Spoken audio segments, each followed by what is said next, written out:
and Assalamu alaikum. Assalamu alaikum. So guys, this is my Muslim friend. She is actually a Japanese citizen who's living and studying and working in Japan. I will let her introduce herself. So Okay, so my name is Romissa. Hi, assalamu alaikum. I'm from Egypt, and I'm living in Japan for 20 years, and I was raised in Japan, but I also was born in UK. So yeah, I'm basically living in Japan my whole life. yeah, it's so interesting. I've never met anyone who's a hijabi and also an Arab, but is a Japanese citizen. Isn't it so difficult to get Japanese citizenship? Yeah, it's kind of difficult, but since I live in Japan for like few years and I know that language, my native language is Japanese, so it's usual, like normal. Yeah. Like if you see me around, like you would see me like Japanese people, acting like Japanese people most of the times. That's why. Yeah. Yeah. So she's 23 years old. Yes. Right? And so it's really interesting how we even met, right? So I know this American Muslim friend who lives in Tokyo. I had messaged her to meet up, Yeah. and then she messaged me to ask if she could join, like if it's okay if we all meet up together. And yeah, and then actually another friend that I met on Saturday who's also a Muslim, her Barno, Uzbekistan Muslim living in Japan. They're actually friends as well. Like it's such a small world. Like it's such a small country too. So I feel like Yeah. everyone just knows each other. Yeah, because I was texting my Yeah. American friend, and she Yeah. said, "Oh, this girl came from Hiroshima. Do you want to meet her?" I was like, "Yeah, sure, why not?" Yeah.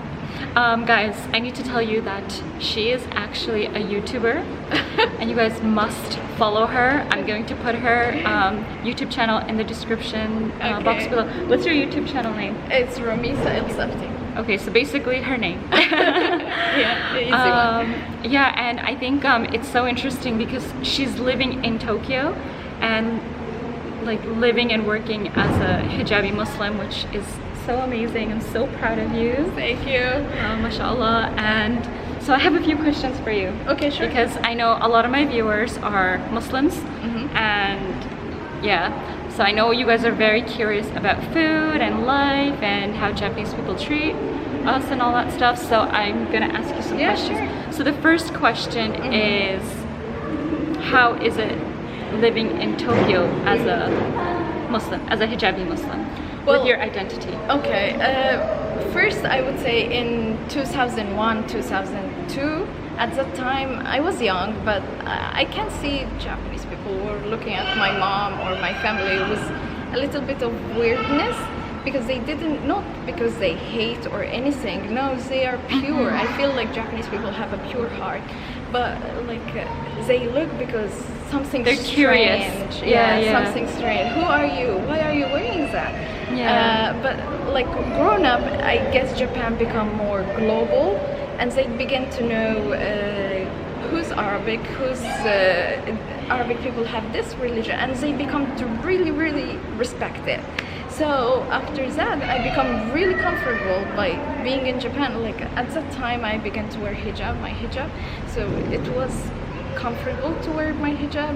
Like I feel confident in it, and by walking, I feel confident, and I don't have a problem by like language or anything. So I Because feel you're fluent in Japanese, yeah. Oh, is it? Actually, funny story. Yes. I think I'm Gaikokujin, like foreigner. Well, yeah, because obviously you don't look Japanese, yeah. And when they speak with me, they feel the gap because I speak fluent Japanese as any Japanese people speak. So it was like, oh, Nihongo umai, like oh, You're good at Japanese, yeah. So like when you start speaking to them in Japanese, do they? Because there's a thing with Japanese people, like when you speak to them in Japanese, they reply with in English. Oh, really? Like no, to me, never happened. I'll speak to them in Japanese and they'll reply in English. And But maybe this because they know, oh, your Japanese is not good. They want what to do you help mean? What do you mean, by saying that. No. You know what? Guys, don't listen to her. Don't listen to her. My Japanese is amazing. No offense. No, I mean like when you speak and they don't want to embarrass you. Because I think your accent is pretty Japanese, whereas I obviously sound like a fob. No. I never heard you speak Japanese. 日本語上手です。Yeah, I can tell that you're not Japanese. Like, imagine yourself on the Oh my god, yeah. telephone. Like my Japanese is literally like 70% English, 40% Japanese. So no. If I speak in Japanese, it's 70% Japanese and then 40% English, and then with the twist of a Canadian accent, and they're like, okay, this girl is not from here. Yeah. Okay. So you would say life. Oh, how about because you're working right now too, right? Do you feel like it's like a problem with the hijab or? Oh no! Like surprisingly, I'm working. Should I tell them? Yeah. I'm working in a store right now, like a part-time job in a store in a famous place, Uniqlo. I guess Uniqlo. Everybody knows that. If you don't know that, that's pretty sad. Uniqlo Ginza, you know, the famous global one, and it's the biggest one in worldwide. It's 12 floors, and I work with my hijab with it. I work with my hijab. I work with my clothes. Actually, we sell in Uniqlo like hijabi clothes with Hana Tajima collaboration with Uniqlo.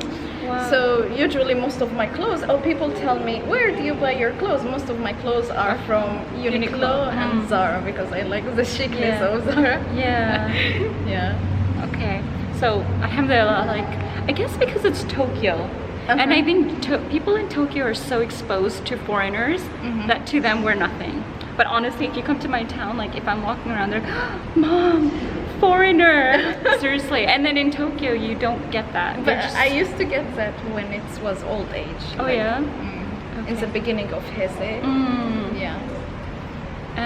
Okay, so next question is food.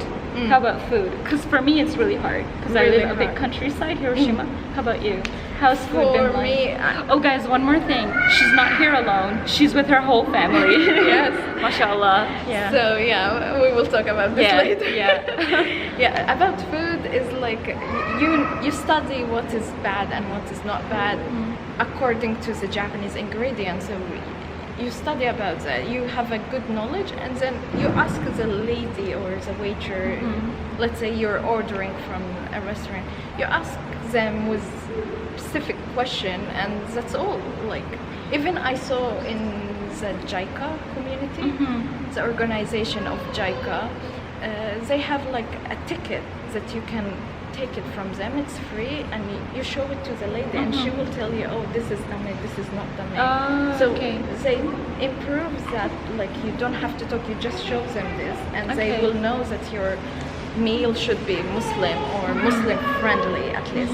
Yeah, no, I honestly found Tokyo to be so Muslim friendly, so vegan friendly, so vegetarian friendly. Like anywhere you go, like they have English menus and everything to like help you, but guys, it's not the case where I live.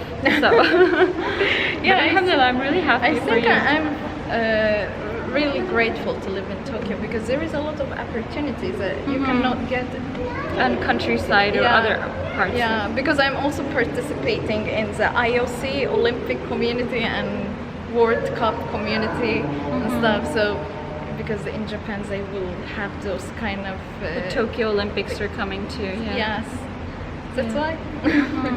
Yeah. Okay, so that was question number 2. Question number 3 is, if you don't mind answering, like how did you and your family decide to come to Japan, and like what led you guys to Japan, and yeah.